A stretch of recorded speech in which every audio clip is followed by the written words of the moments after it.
Hello everyone, I'm Lost, and by now the new patch and its effect has had enough time to sink in and solidify. Enough time for us to properly judge it.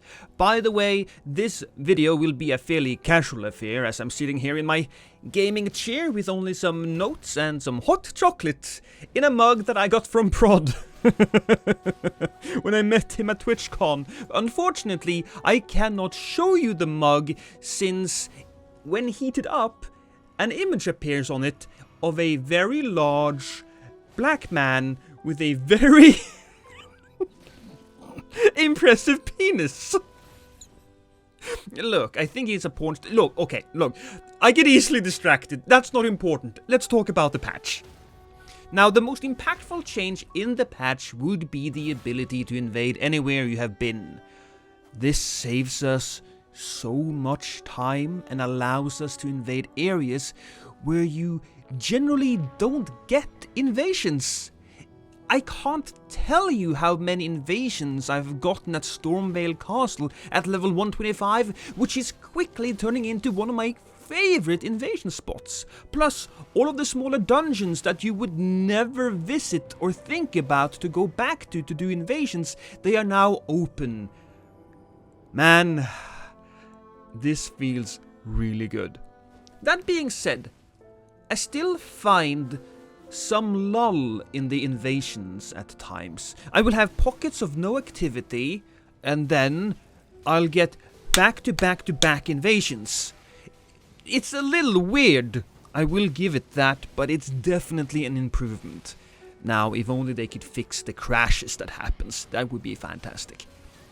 I do want to say though, that it only solves half a problem, or maybe 2/3 of a problem. I still think we need more people to invade, and short of making single hosts with rune arcs available for invasions, FromSoft needs to add some elements that encourage people to replay areas. That's not something that will happen with a patch though, that's more of a DLC thing. Maybe they can add covenants back in, or you know what, I made a whole video about this and a lot of the comments were really solid when it came to suggestions, so you can check that one out. Moving on to weapon balance and drinking a little bit from my hot chocolate. I'm sorry.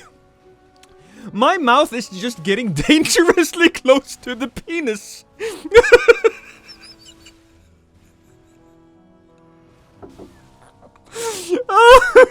I get so easily distracted. Okay, no, shush, look. Weapon balance. Oh, God. The infamous Rivers of Blood has been nerfed, which is heavenly. But it's still a great katana. Maybe even the best one. It's just not eat your own ass levels of frustration anymore. As an invader, having to deal with a blood gank was not a pleasant experience, and honestly, it still isn't. But now it's way more manageable. It's also nice to look at other katanas and think, hey, I can be competitive with these. And while I generally don't think along these lines, it's also nice to use Rivers of Blood and think, you know what? I'm not a cancerous bastard. Up next is Bloodhound Step. Now this got a real nerf. Maybe even a little too much. And wait, before you write angry comments at me. I know that's a heretical thing to say. But here's the thing, I don't want the skill to disappear, rather I want it to be an option to enrich a build. I haven't seen a single instance of Bloodhound Step at all since the patch, but what I have seen is more Quickstep, which is good. You know, Quickstep wasn't really a thing because of Bloodhound Step, and well, some people used it to a limited amount of success, but now it feels like Quickstep has way more of a presence and personality.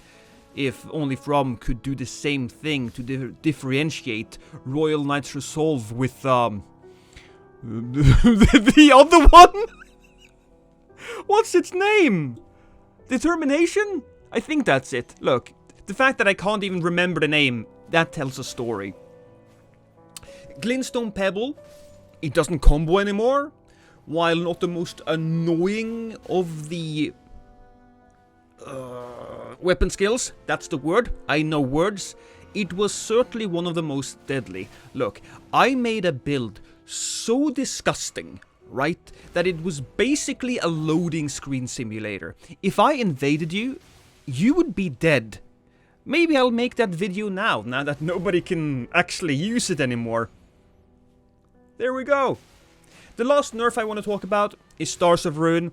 The aggressive homing of that spell felt like it had military drone levels of accuracy. It was that bad. That's not the case anymore, which is fantastic, because before, you would basically have one mage hiding behind a Rivers of Blood spammer, and you could probably avoid the Rivers of Blood, but the spell would just demolish you. You had no chance at strafing it. You can do this now, and this makes the game feel so much better. It's still good, both for PvP and PvE, it's just not ruining the game.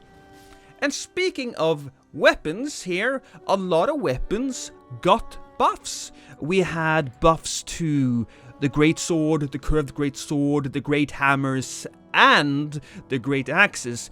They got a lot of buffs, and I now especially love to use the Butchering Blade. Because of the speed buff that Great Axes got, it now has a really powerful R2. It's really good for mix-ups, roll catches, and honestly, it's one of the best looking weapons in the game, which makes it so much more fun to use.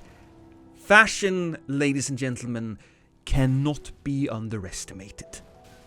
Another thing that got a buff was the Cypher Pata weapon art.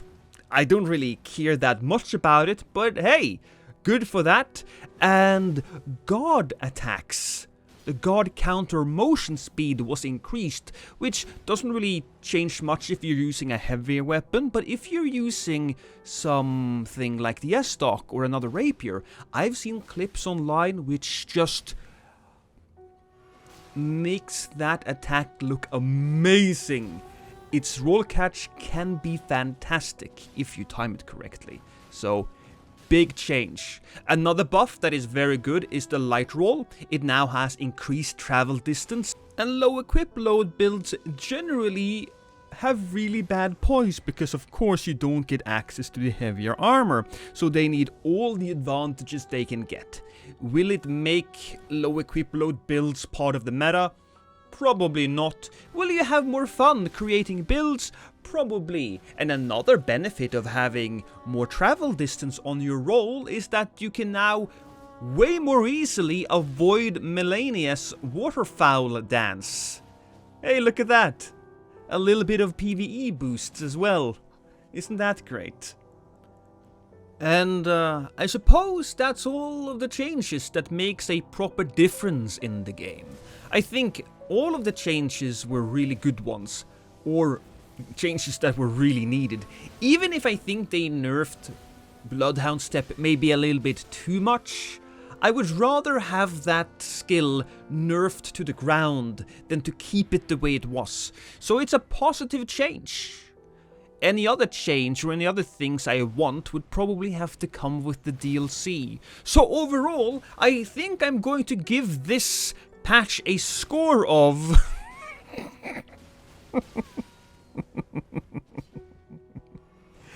8.5 big ass naked black men out of 10.